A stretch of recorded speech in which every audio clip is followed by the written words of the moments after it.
pakilala. Bigay mo sa kanya. Bigay mo. Alright, good morning! Good morning! Magandang umaga! Magandang umaga. Masaya po ba kayo? Amen! Ayan, sabihin nyo nga po sa inyong mga katabi. Ayan, sabihin nyo, you look wonderful this morning. Naintindihan po ba? Ayan, so kami po ay una nagpapasalamat sa Panginoon na kami po naging kabahagi nitong ating napakagandang mission outreach. Okay, kahon ng pagtulong sa mga Abiling community dito sa Barangay Maamot, San Jose, Tarlac. Po ba? And maraming salamat po kay Pastora Juana na naging daan po para kami makarating po dito. Kay Pastora, asa po ba si Pastora Julie? Ayan, si Pastora Julie. Ayun. Asan po? Ayan. Maraming salamat po. Palakpakan po natin sila Pastora, no? Na nakakatuwa po na talagang marami pa rin po talagang nagmamalasakit po, no? Sa inyo po, no? Kaya palakpakan po natin ang Panginoon. Dahil yan po ay isang patunay lang na hindi po kayo pababayaan ng Diyos. Amen po ba? At kami po ay nire-represent po namin ang kumpanya na Livelihood Support Association. So nakita po natin isa-isahin ko dahil binibidyo tayo Ito po yung mga tao po na nag-donate din po, na tumulong po na magbigay. So palakpakan po natin to. So ito po yung ating company, Livelihood Support Association, no?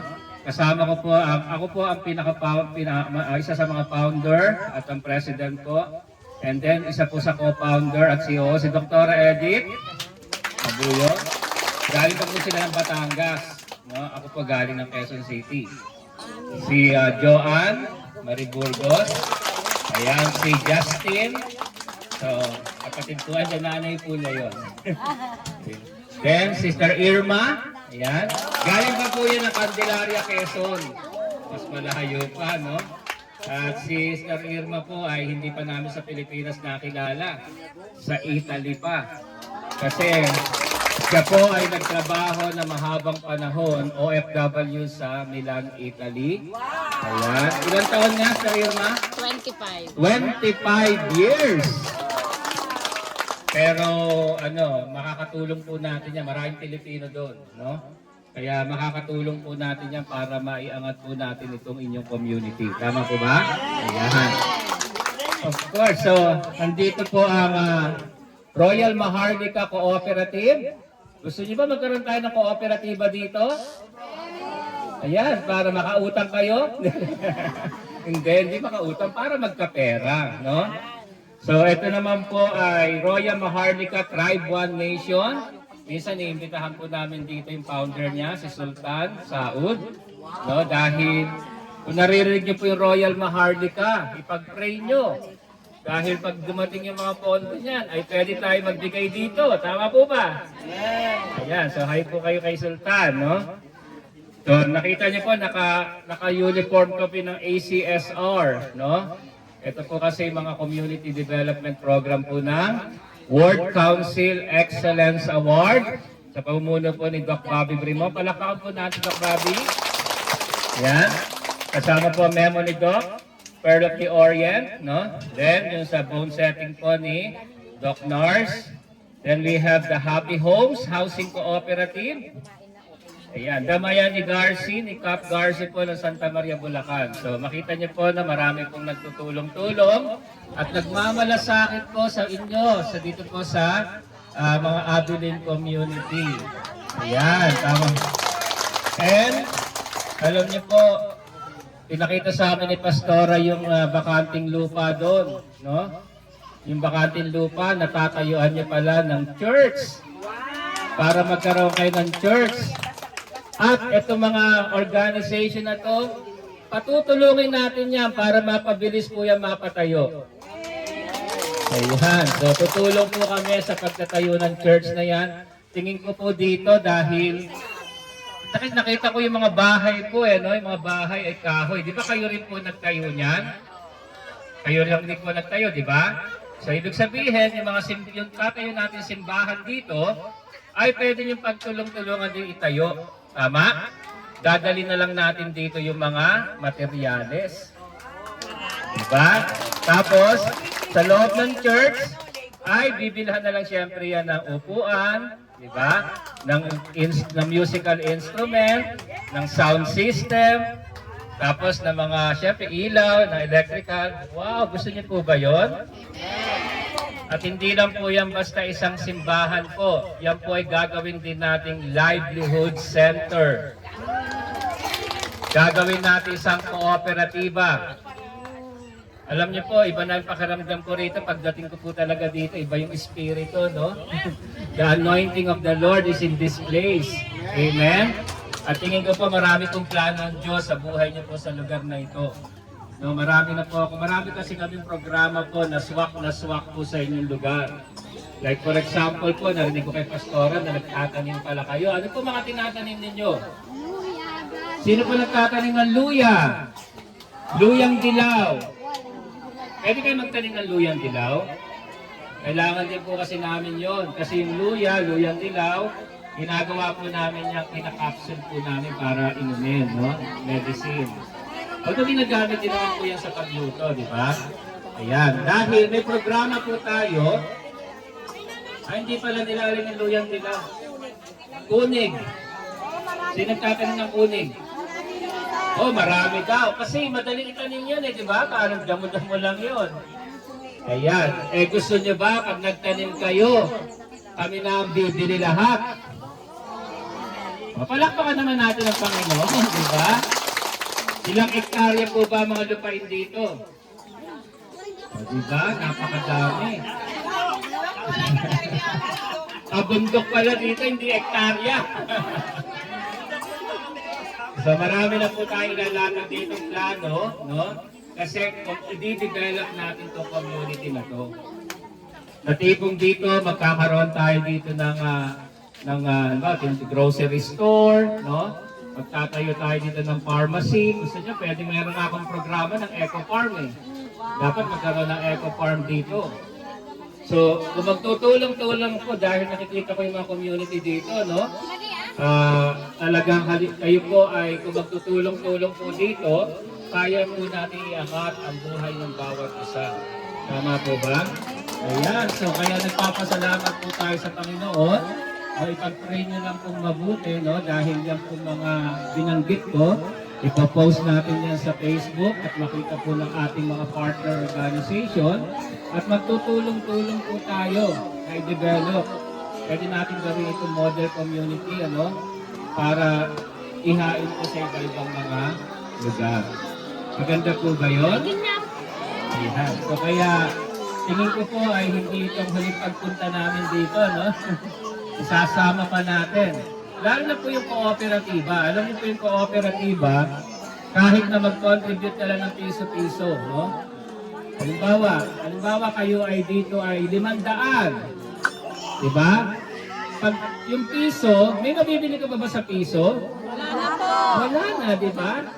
Pero sa 500, may mabibili ka?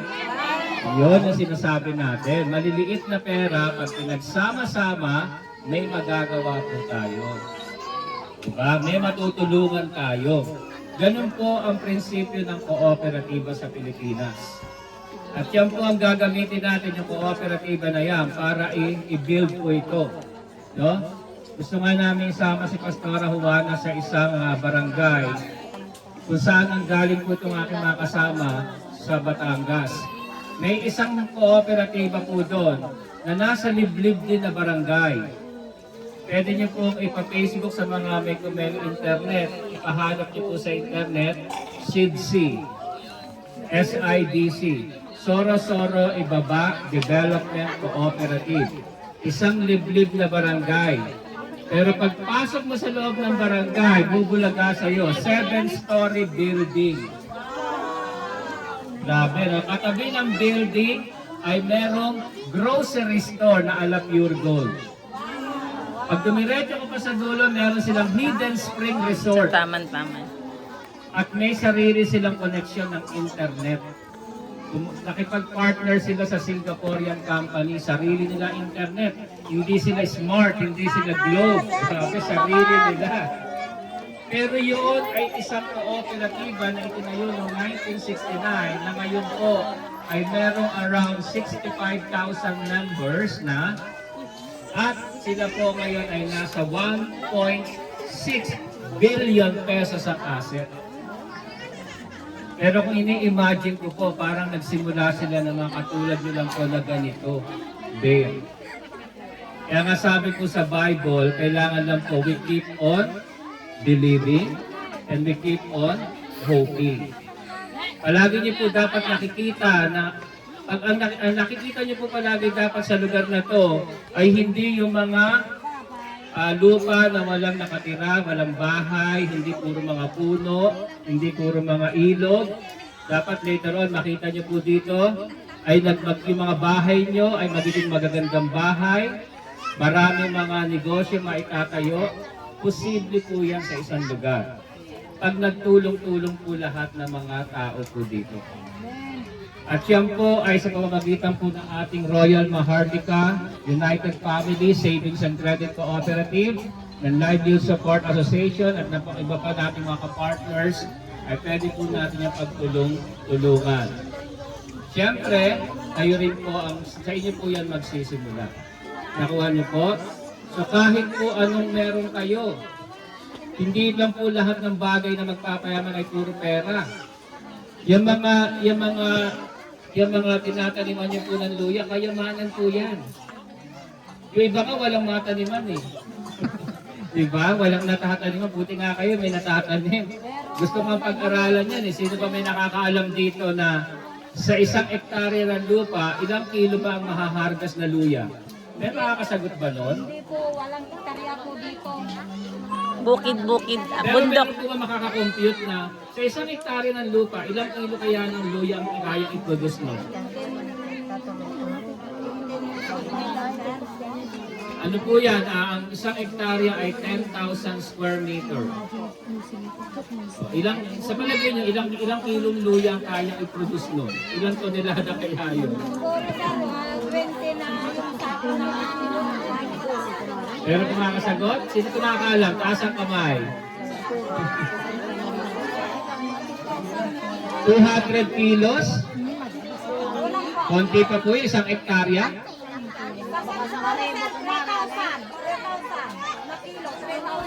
3,000 kilos? Mga ilan? Ito alam mo. Ano sir? Estimate lang, estimate.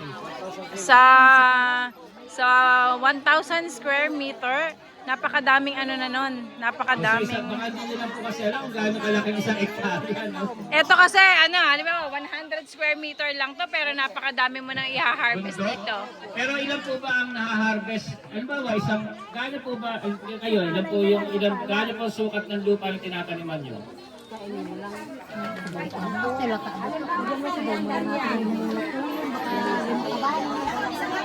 Yung isang ganyan lang po, isang sako na ng luya? O ilan kilo ba isang sako ng luya? Eh yung sinasabi ni nanay, yung isang ganyan, mga 20 square meter lang yun. Ilang kilo ang isang sako ng luya? Mga 50 kilos. Sige, ako na magko-compute ha. 10,000 divided by 20, 500 times ilang kilo? 50? 25,000 kilos pa lang kaya produce na 1 hektarya. Magkano per kilo? 25. Sabihin na lang, siyempre, pag gano'n nakadami, o 20 pesos lang natin bigay. Siyempre, kung gano'n naka 25,000, bibigay mo na ng 20 pesos yan. Diba? Kalahating milyon.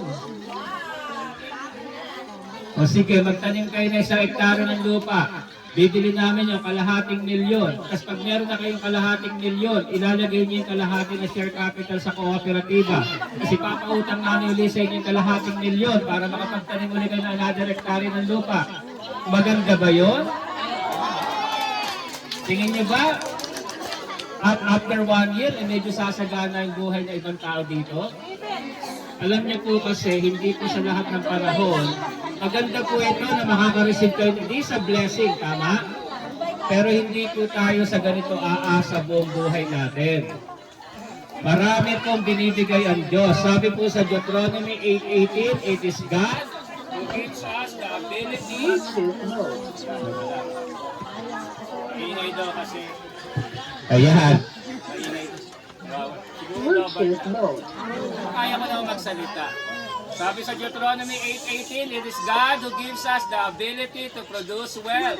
Ang Diyos daw ang nagbibigay sa atin ng talino, ng lakas, ng kakayahan para kumita. Ang kailangan lang po, tignan niyo po kung anong meron kayo sa paligid niyo. At obviously, ang meron sa paligid niyo ay lupa. Sa Bible po, yan din ang ginagamit ng Diyos para payamanin isang tao. Lupa. Tignan niyo po si Joseph the Dreamer. Nung nagkaroon sila ng 7 years, nakahirapan, lupa din ang kanilang binalikan. Lupa ang dinevelop. So kami po, tutulong kami. Marami tayong pwedeng gawin dito. Marami po tayong pwedeng gawin. Pag-pray niyo po, masisimulan po natin yan. Simulan po natin na tayuan po yung ating simbahan. Kasi yun ang pinaka-importante. Nasa Bible po kasi yan, na pag tinayo nyo ang simbahan ng Diyos, lahat po ng ipagpapala ay biglang bubuhos sa lugar na ito. Amen po ba? Tingin ko, yan po uunahin natin. Again, maraming salamat po sa pagkakataon po na binigay niyo po sa amin. At sobra kami excited, no? Dahil tatapusin namin ng 2023, sa inyo po kami nanggaling. At we are very excited sa 2024, no? At yan din pong i-look forward ninyo. Tandaan niyo po yung mga mukhang yan na nangangako sa inyo. O hindi naman kami ang direktang nangangako. Ang nangangako po palagi sa atin ay ang ating Panginoon.